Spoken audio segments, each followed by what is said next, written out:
بسم اللہ الرحمن الرحیم۔ حضرت ابو ہریرہ رضی اللہ تعالیٰ عنہ سے روایت ہے کہ نبی کریم صلی اللہ علیہ وسلم نے فرمایا، جو شخص اللہ اور قیامت کے دن پر ایمان رکھتا ہے اسے چاہیے کہ یا تو اچھی بات کہے یا خاموش رہے۔ صحیح بخاری کی حدیث ہے، جس کی تفصیل کچھ یوں ہے۔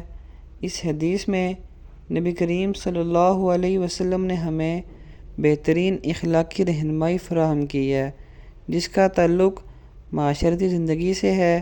اس میں ہمیں یہ سکھایا گیا ہے کہ گفتگو کے دوران ہمیں ہمیشہ اپنی زبان پر قابو رکھنا چاہیے اور بے وجہ یا نقصان دہ باتوں سے بچنا چاہیے۔ ایک مومن کے لیے یہ ضروری ہے کہ وہ اپنی زبان سے ایسی بات کہے جو دوسروں کے لیے فائدہ مند ہو، دلوں کو جوڑنے کا سبب بنے اور لوگوں کو خوشی و سکون پہنچائے۔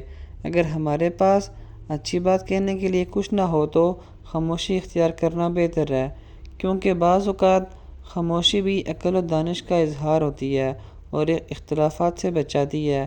اسلام میں زبان کی حفاظت کو ایمان کی اہم نشانیوں میں سے ایک قرار دیا گیا ہے، کیونکہ زبان سے نکلے ہوئے الفاظ نہ صرف انسان کے دل کو دکھاتے ہیں بلکہ معاشرتی بگاڑ کا بھی سبب بن سکتے ہیں۔